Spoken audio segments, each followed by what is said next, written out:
Hello BrewTubers, and welcome down the clubhouse for another grain to glass video. This is post brew day Peter talking to you a couple of hours after brewing. It was a 5.5 hour brew including tidy up, so started at 10 o'clock in the morning, set the brew tools thing to switch on at 9 o'clock, so it was up to temperature by the time I got down to the brew shed. Started at 10, as I said, finished at about 3:30, so fairly good going. What did I brew today? It's a variation on a theme I've done before. So a couple of months ago I brewed the Well Tide, the Citra, Nectaron and Nelson Sauvignon Hazy Pale. It's basically the same, except I've upped the oats ever so slightly, just because I brought porridge oats and they came in a kilogram bag, so I just added 2 kilograms. I think the previous amount was like 1.5 or something like that. So up the oats slightly, and I swapped out the Nectaron and the Nelson for Dorado and Ekuanot. So other than that, pretty much the same. So yes, we'll go in and take a look at the brew day footage.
So that's my Old London Porter I'm drinking.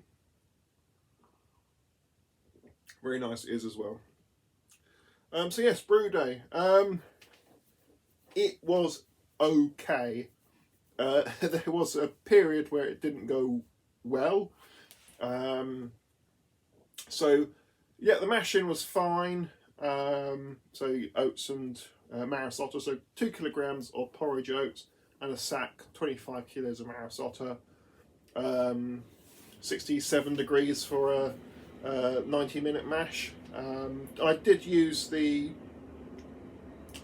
Brew Tools recipe thingy, so I sent the recipe over from Brewfather, the app, sent it over to the Brew Tools brewer and brewed with the recipe. I tend to just use the manual control because, you know, it's easy enough to do, but I thought I'd give it a go today, so did that. But yes, so yeah, mashed in, as I said. The problem started lifting the grain basket up. I lifted it too high, and the centre pipe, which I used to sparge with, came out of the grain basket, you know, dropped out the bottom. so I couldn't sparge in my usual manner. And yes, with the sparge heater on, the kettle, the brew tools on, and the winch on, and the hot water on, and the lights on, it shorted the power. So I had to go switch some things off and flip the switch. So yes, that was a little bit irritating. So power, sparge pipe thing, centre pipe was out, and yes, I ended up, as you saw, just having to use the hose and the pump on the hot liquor tank, just the sparge. And the hot liquor tank's not working very well either. The display, the thingy display's gone, or is going. I can't actually see what temperature to set it to now, so I can see what temperature it's at, but not what temperature to set it to. So I just sort of have to hope it's about right. So I think I sparged at about 72 degrees Celsius, where I usually sort of 79, 80 degrees. But so that wasn't good. So yes, had a few moments of not being happy with the brewing, and things like tripping over hoses and silly things like that. So I was a little bit miffed, but in hindsight, it wasn't actually a bad brew day. It's just, you know, little things. Sometimes it's little things though which make the difference. Anyway, it got up to temperature. Collected 150 litres of wort at the start of the boil, which is pretty much bang on, and yeah, boiled. So it was an hour boil. First 50 minutes you don't add anything. Then a flurry of activity as you add 100 grams of each of the hops, Citra, what was it, Dorado and Ekuanot. Then 10 minutes, cool down, well, switch off, let it cool down for a little bit. Then I add the 100 grams of Dorado and Ekuanot. Transferred straight to the fermenter without chilling, which is a new thing I'm doing now, just because it saves the water, and I wasn't happy with the plate chiller just getting blocked, and I was unsure of how sanitary it was. So yeah, I'll just do hot transfer. So yeah, by the time I finished transferring it, it was about 70 degrees, 75 degrees Celsius. And obviously the glycol chiller is chilling that down. It's now 8 o'clock, so a good sort of, what, 1, 2, 3, 4 hours later, and the temperature is down to 40 degrees Celsius, so it's still quite high. Can't quite pitch the yeast yet, and the brew shed is like a sauna. Oh, is it warm in there? Very hot. So I've opened the door, just to let a bit of cool night air in, although it's actually very mild tonight. It is Storm Amy, but yeah, it's just a bit windy. This is, I can't stand it nowadays, that any bit of bad weather, bit of wind, bit of rain, it's got to be a storm. Oh, exciting storm, you know, dangerous. It's not, it's just a bit of wet, windy weather, you know, get over yourselves. Really pisses me off, that, actually. But anyway, that's by the by. So yes, all in all, relatively good brew day. So did the Whirlpool additions, 100 gram Dorado, 100 gram Ekuanot. Hopefully we'll pitch the yeast, most likely be the morning now. I can't see it cooling down another 20 degrees in the next hour or two before I go to bed. So that'll be a tomorrow morning job, I think, pitch the yeast and take the gravity reading.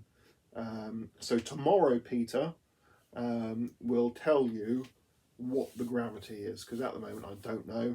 I think the aim was for 1.050 or 1.053. Oh, I do have a device on me. Let's see if I can check. I'm fairly sure I won't hit that. I think I over collected on the wort, so I didn't boil away enough. I do need to try and boil away a bit more, I think, because I think that's the reason why I'm getting too much liquid and not enough gravity, because I'm not boiling away enough. So yes, I might have to just keep everything at 100% or brew for another half an hour longer, boil for another half an hour longer.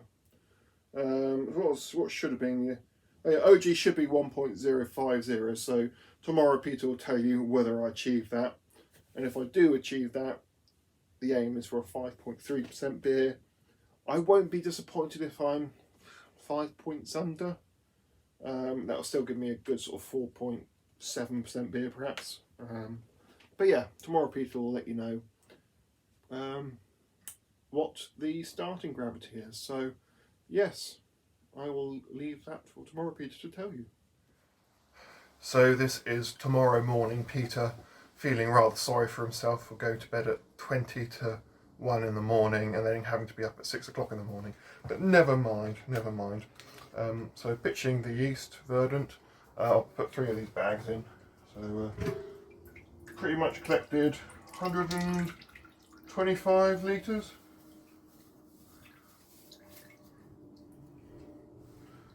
And I've taken a fermenter sample, so we'll check the OG on that. So the gravity reading is 1048, so 2 points below what I was expecting, but I'm fairly happy with that, to be honest. That should be fine with my expensive scientific hydrometer. I'll give you a size of the size. See the calibrated ones, so these are about 70 quid each, so I'm very careful with them. So you join me in the brew shed during Storm Benjamin, so it's a bit wet and windy outside, for the tasting of the Dorado, Ekuanot and Citra Hazy Pale, and there it is there. Let me get some additional light on it so you can just appreciate the haziness of the beer. Nice orangey glow. Yes, you know, it looks good. So it finished off at 4.5%, so actually a bit less than I was hoping for. And in all honesty, I haven't finished kegging it. I've done one of my 10 litre corny kegs of it, and that's going through the Linda machine, just as a preamble to it. But yes, what do I reckon? Colour is good. I may try like an extra pale Marisotto next time, as the normal Marisotto is probably a little bit dark, but you know, it looks, spilling it, it looks a decent beer. It looks drinkable. Very fruity aroma, tropical and citrusy notes. Let's dive in. Chin chin.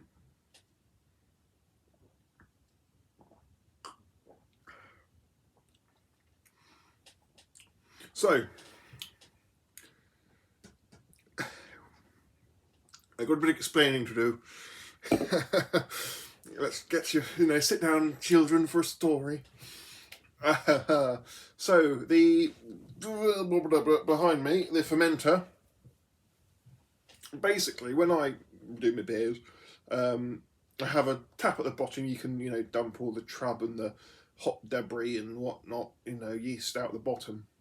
However, on this particular batch of beer, it's sort of compacted and solidified, so I haven't been able to drop any of the crap out the bottom, which means that I'm transferring more hop material and shit, basically, into the keg than I would like.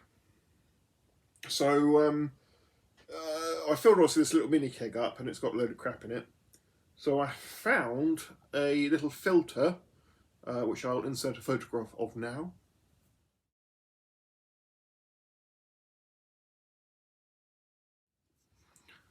Yes, I found this filter. I've had it for years in its wrapping. I never had a use for it until now.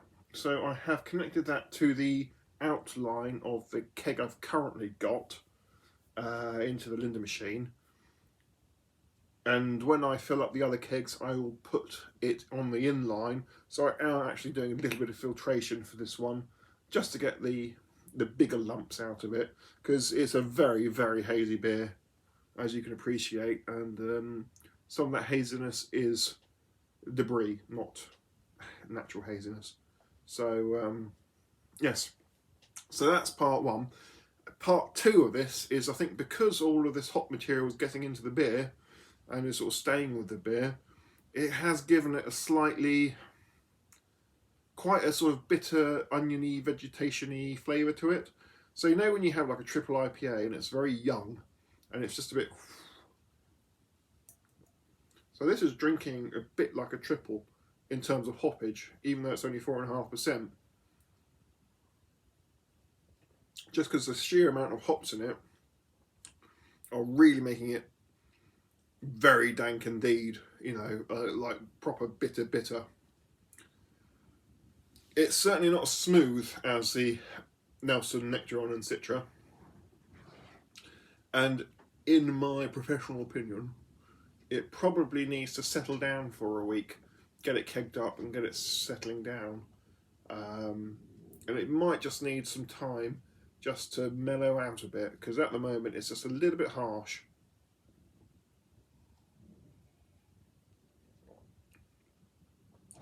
Yeah, you've got those sort of a real dank bitterness there, and that sort of overpowers the rest of the beer.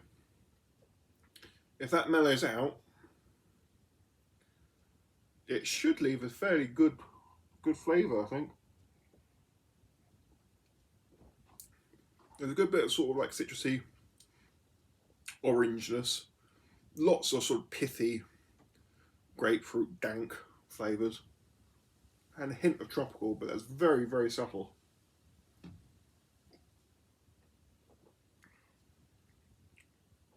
It's nearly a good beer. Yeah, I wonder, had I been able to take the hoppage off it, like, you know, dump the yeast and the hop debris at the bottom of the fermenter, whether it would be a little bit better. But yeah, I reckon time will save this one. So I may do another video in a couple of weeks, just to go over it again. But at the moment, yes, it's perfectly drinkable. You know, I've got the filtration system going, so there aren't any bits of crap floating in it like when I first had it.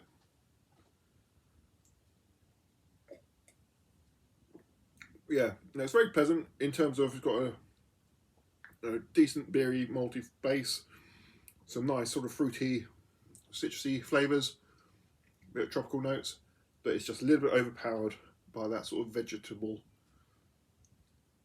too bitterness. But some people might like that, actually, in all honesty. For me, because I don't quite like things as bitter as that, it's just a little bit much, but some people might like it. But yes, all in all, not a complete success. We will see what happens with it. But, you know, it's a nice enough beer. It just needs to settle down a bit.